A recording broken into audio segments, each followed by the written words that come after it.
Hello पिलामाने welcome back to our YouTube channel.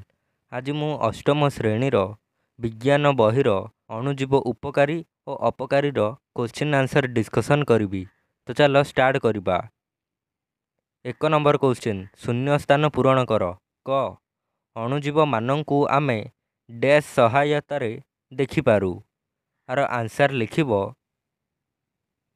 क अणुवीक्षण जंत्र साहाय्य।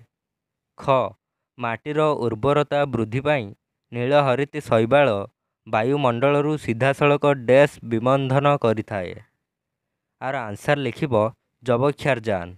ग सुरासार डैश सहायतार प्रस्तुत होइथाए। आर आंसर लिखिब ईस्ट सहायतार। घ हईजा डैश द्वारा सृष्टि होइथाए। आंसर लिखिब हईजा बीजाणु द्वारा सृष्टि होइथाए। पुणी जा 2 नंबर क्वेश्चन को, ठीक उत्तर पाखरे ठीक चिन्ह दियो। पिला माने एठारे क नंबरटा मिस अच्छे, मु लिखि दूची।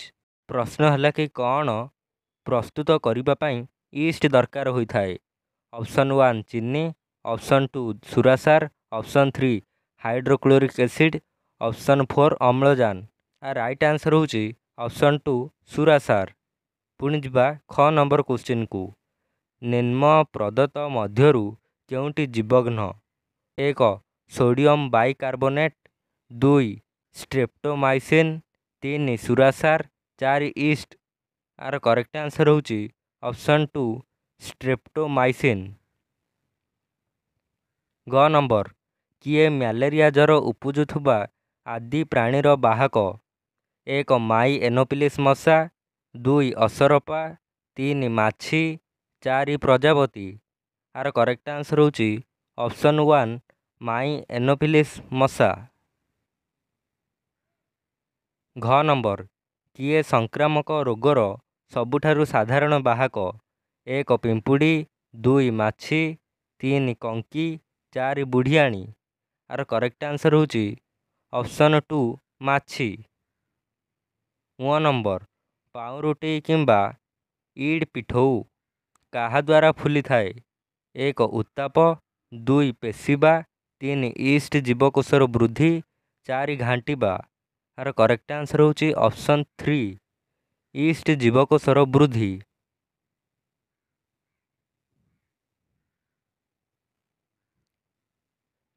च नंबर, चीनी को सुरासार रे परिणत करने प्रक्रिया को कौन कुहा जाए।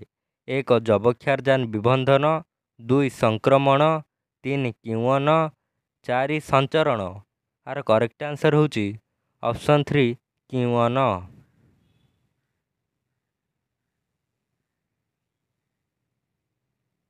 3 नंबर क्वेश्चन, क स्तंभरे थिबा जीव मानंकु ख स्तंभरे थिबा एमानक कार्य सह मिलाओ।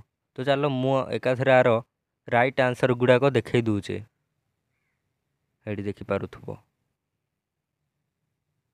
बीजाणु हईजार कारण, राइबोजियम जबक्षारजान विबंधन, लाक्सोबासिलस बसा दही तैयारी, ईस्ट पाउरुटी प्रस्तुति, आदि प्राणी मलेरिया ज्वरर कारण, भूताणु एड्सर कारण। एतिकी जीवा 4 नंबर, अणुजीव मानंकु खाली आखिरे देखी हेब कि। जदि ना, तेबे काहा साहाय्य से गुड़िकु देखि पारिबा। तार आंसर लिखिब अणुजीव गुड़िकु खाली आखिरे देखी हेब नाही, ए गुड़िकु माइक्रोस्कोप साहाय्य देखि पारिबा।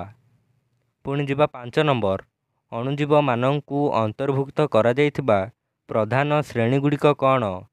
पिला माने एडा इम्पोर्टान्टा ठीक रे लिखिब। आंसर लिखिब अणुजीव मानंकु अंतर्भुक्त करा जाइथिबा प्रधान श्रेणी गुड़िक हैला क बीजाणु, ख आदि प्राणी, ग कबक, घ शैवाल।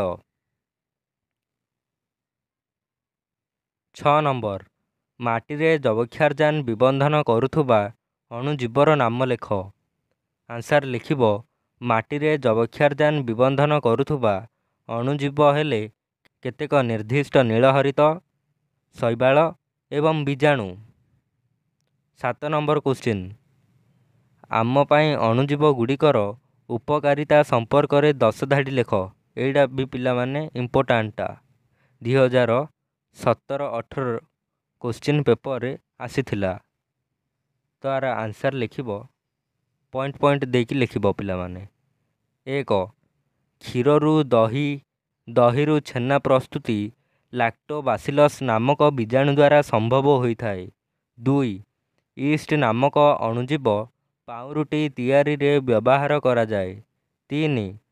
ରାଇଜୋବିୟମ୍ ନାମକ ବୀଜାଣୁ ଯବକ୍ଷାରଜାନ ବିବନ୍ଧନ କରିଥାଏ। 4. ବୀଜାଣୁମାନେ ଔଷଧ ପ୍ରସ୍ତୁତିରେ ବ୍ୟବହୃତ ହୁଅନ୍ତି। 5.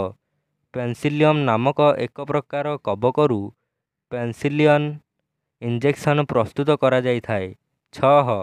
କେତେକ ଅଣୁଜୀବ ଜୈବ ଅପଘଟନରେ ସାହାଯ୍ୟ କରିଥାନ୍ତି।